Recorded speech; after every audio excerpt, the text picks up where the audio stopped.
Work is work, Barbara Neff, but you have like maybe the greatest job in New London. I do. Tell me about it. So I'm the executive director of Sailfest, and my sister is an attorney. So if you ask my sister what she does, everyone knows what she does. So my family asks me quite often every year, what do you actually do?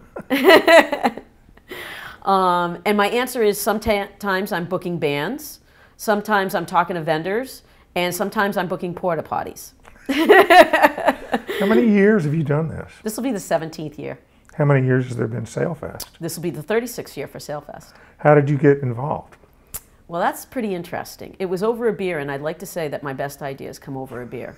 Don't all best ideas You agree with me, correct? Yep. So I was at the Roadhouse, and I had my family store at the time.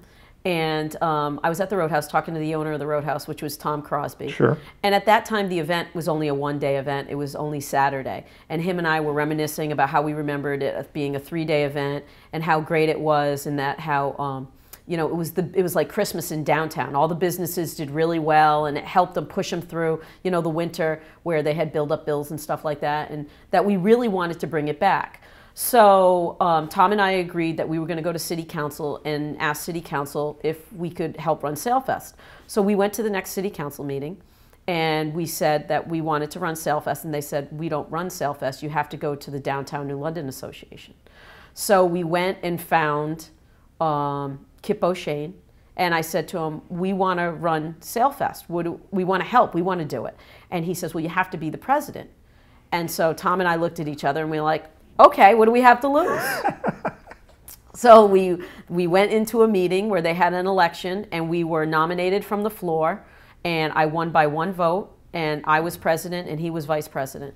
And the committee, the Sailfest committee, which was about 5 people, maybe 7 people at the time, joined up with us, and I started going to every fair and festival for a year, recruiting people to come. We're going to bring this event back, and to come to this event, and we're going to make it bigger and better. And Tom did all the booking for all the entertainment that year. We got the okay to bring beer back to the festival under, you know, under regulations, the way it should be. Right. We have, you know, all our people are tip certified. We're bringing bartenders in this year to run it. It's kept in a certain location so that you can't just wander around. So there's regulations with it. And we ran the event, and it was, it was a success. We were really happy. Tom said it was way too much for him, that he couldn't do his bar and do Sailfest music. So I said, I'm going to keep going with it. And so that's what I did, and we are now up to a 45-person committee, and now it's much larger than I ever thought it would be. You said when you first became president that you immediately started going to festivals and fairs all over New England. What does that mean? You walk up to a carny and introduce yourself, or a food vendor, or how does that work? Well, what we did was is we went to different events. One of the best events in the state of Connecticut, one of the best events is the Big E. Sure. And so the Big E has a process that if you participate in their event, you need to come to them and set up your booth, and they need to see how you work with the public and things like that, if you have a demonstration booth and stuff like that. So what we did is we would go up to the Big E and go around and find items that we didn't have that they might want to be interested in selling at our event. And that's how we started. Right. So to go to the Big E, we were getting the best of the best. Right. We have over 200 vendors now. We have people that are waiting. What we do is out-of-town vendors pay probably 3 times as what a local vendor or merchant would pay. And then we try to put in items that local people don't have. And so, you know, we have somebody doing, you know, Greek food, because we don't have anybody downtown that actually sells Greek food. Right.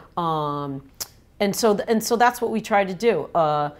So we try to bring in people that, you know, because we have a list of people who want to participate in the event, to now participate, what you have to do is send us pictures of your booth, references of other events you participated in, and contact information. And then we go through them. So if people drop out, then we go through and see, okay, who's participated at high quality events. We'll call the directors, hey, you know, how was this merchant to work with, whatever. We do have a few vendors that we don't allow back at the event. We have kicked out vendors. One vendor didn't clean up after themselves, and so we had a hard time. We had to power wash the streets to make sure they were clean. That vendor didn't come back for 3 years. Okay.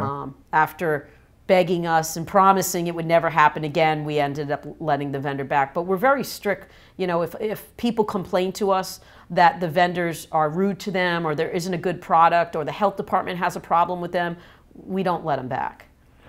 I don't think people understand, you know, it's like when you're growing up, it's like, let's put on a show, and you go out in the backyard and you have a play or whatever.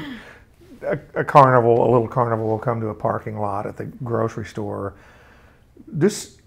You have to coordinate so much stuff, and I'm not just talking about getting carnival rides, live music, and food vendors or whatever. You've got all kinds of civic things. You have to parking, coordinating with the fireworks. It's a full-time job, right? It is a full-time job. We actually brought a consultant in a few years ago to look at my job and to say, you know, and look at the event and say what we should do better, things that we should change, and it's definitely a full-time job. You know, it is a full-time job. I mean, you know, it's not only working with the vendors who do this on a regular basis, but it's also working with the businesses, you know, and saying, you know, you might sell, we have a new business in town that wants to come out for the event. Well, what do you sell? And what are you going to sell that's going to work at this event? Because it's a very fast-paced event. Because there's multi-stages, people want to grab the food. They don't want to sit down. They want to walk around the event. So I just don't want to take your money and say, come set up at my event. What I want to do, because I was a business person, is I want to work with you to have you sell an item that is good, that you're going to make money. You know, if a vendor comes to me and says, I want to sell soup in July, and I'm like, no, you don't. You know, you don't want to sell soup in July. You know, sometimes I can talk them out of it. Sometimes I can't, you know, but sometimes they have a good experience. It's working with those merchants and telling them, you know, you can't just have someone sitting behind your booth. You've got to stand outside your booth. You need to talk to people and greet people. One of the best vendors I have is North End Deli. He's been doing this event longer than I have. He comes back every single year, and he does a great job. And he has a great time. His staff has a great time. They love coming back. They do very well, and they wouldn't come back if they didn't do very well. So you have to have the right product, and sometimes it's a little seeing what the product is. Clearly, as great as Sailfest is, a lot of people would say that the underbelly, the spine is the fireworks show. You're right. We are very lucky. Mashantucket Pequot Tribal Nation has been the sponsor of the fireworks for a lot of years, I think over 20 years. And we're very thankful for that. We have a great fireworks show. It was one of the 4th largest in the United States. We have cut back our show a little bit because of pricing, but we have a great show. And people come from all over. We also do a lobster dinner on the waterfront during the fireworks, right? And which is a gated area. It's a really great event. People come down. They come back down every year. And I was just going over the tickets, and I have people from Virginia, Norfolk, coming for the event to come to lobster dinner. You know, and it's things like that that people don't understand. They think it's just, you know, a Connecticut event. It's not a Connecticut event. Our statistics say that people come from New York, Connecticut. So New York being number 1, Connecticut number 2. Massachusetts, wow. Rhode Island is the last one, and New Jersey. Wow. So now you're president of this organization. Not anymore. Okay. You're still the big wheel. So I'm the executive director. You're the executive director. So what happened is I ran Sailfest up until 2000 for no money. I ran it, and I was just happy to run it. OpSail came in, and we didn't run Sailfest that year. And that woman got a huge sum of money to run that event. And so I'm like, wow, people get paid to do this. So I stepped down. Kip O'Shane is the president of the organization. Barry Neistat is the vice president. Mia Baruvi is secretary, and Bill Cornish is treasurer. And they then hired me to run their event. So I get paid to run the event now. As you should. Where does the executive director get to watch the fireworks? I watch them down with my whole staff down at the lobster dinner. Okay. We go in there and we sit there and we watch it. So that's the best place to watch them. I saw you one year. It was a Sunday afternoon, right after it was over, and you were in one of the golf carts that you travel around in, and we caught each other's eye, and you said something like, "Now it's beer time." You deserve that at the end of a Sailfest? After we clean up, our whole staff goes down to the beer tent, and unfortunately, there's beer left over, and we have to pay for it.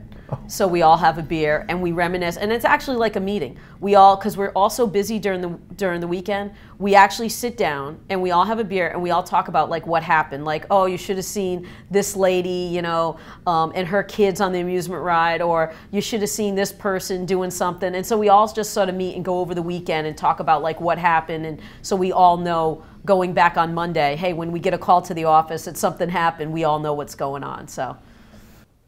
One of the cool things that I'm not sure people realize is that since I've been here, yeah, you got live bands. A lot of them are local. Some of them you bring in.